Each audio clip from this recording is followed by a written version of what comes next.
Hey guys, it's NASCAR fan 97 back with you here. Uh, it's about 10:30 at night from where I'm filming here in South Carolina.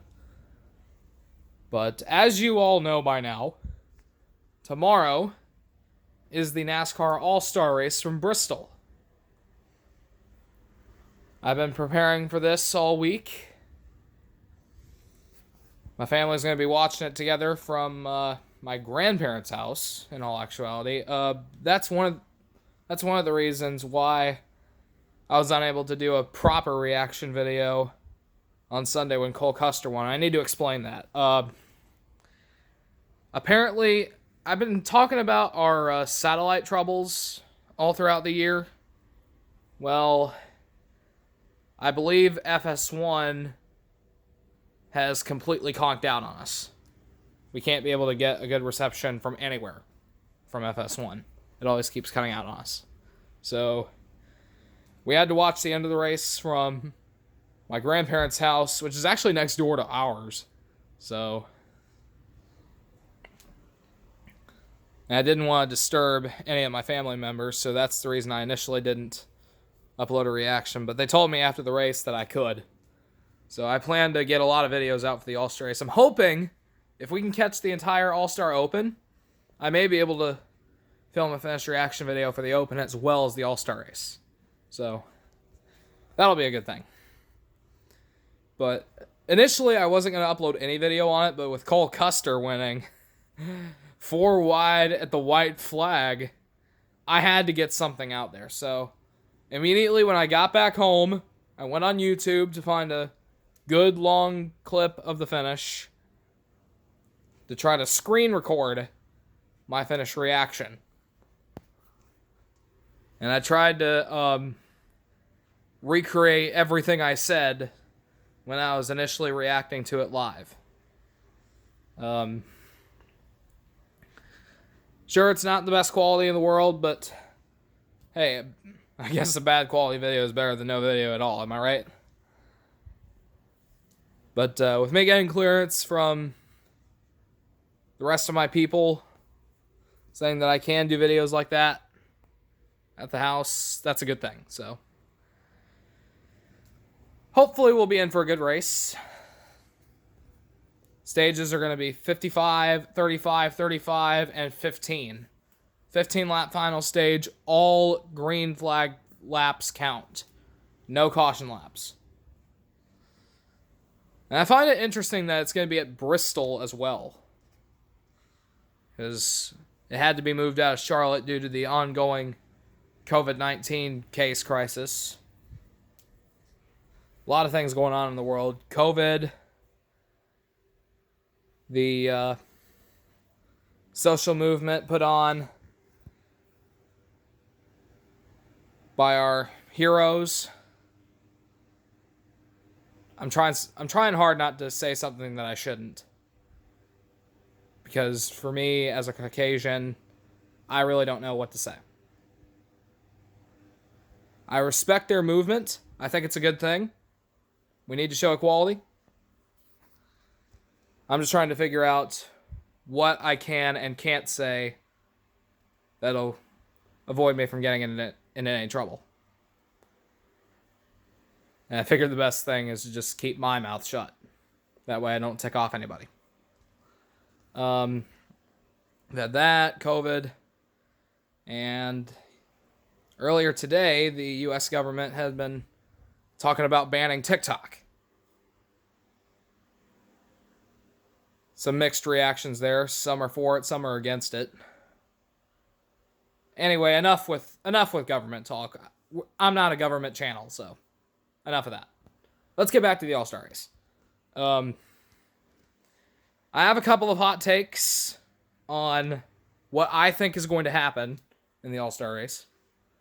I think the 3 drivers that get in via the All-Star Open, in no particular order, are Clint Boyer. He's going to find a way to race his way in. William Byron, even though he's starting to get viewed as a NASCAR Cup Series bust, he'll find a way to win a stage or maybe the race. And a sleeper pick and maybe a surprise pick. I'm going with rookie Tyler Reddick to race his way into the All-Star race.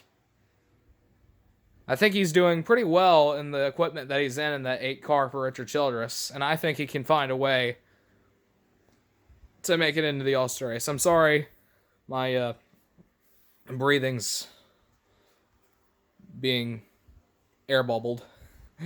I had pizza earlier. And my prediction for the fan vote, let's get the obvious out of the way. It's going to be Bubba Wallace. Whether fans like it or not, whether NASCAR rigs it or not, it's going to be Bubba either way. I really want Matt DiBenedetto to make it in, but he's probably not going to win any of the stages, which is going to be a bummer. And then the race itself, I get the feeling it's probably going to be a Joe Gibbs Toyota dominated race. Truex is drawing the pole. We all know how well Kyle Busch and Denny Hamlin do at the short tracks, especially Bristol. Hamlin breaking all of our hearts in the last night race at Bristol. Kyle Busch still hasn't won yet this year, but it was the All-Star race in 2017 at Charlotte that got him rolling. So you never know. 3 years later, it could be the same deal. And I think that's about it. Oh, one thing I can bet money on. Justin Haley is going to finish last. I'm calling it right now. Justin Haley in the number 77 Spire Motorsports Chevy is going to finish in last place, no matter who gets in via the open and fan vote. I'm surprised they even let him race.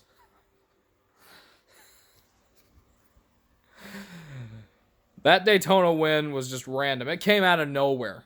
I'm sorry if I sound salty, but let's just say that win came out of nowhere. If it wasn't for Mother Nature playing tricks on Kurt Busch, it wouldn't have happened. So, that's all I gotta say on that. Anyway, we're hoping for a good race, an exciting race, and who knows, maybe we can get ourselves a good winner out of it.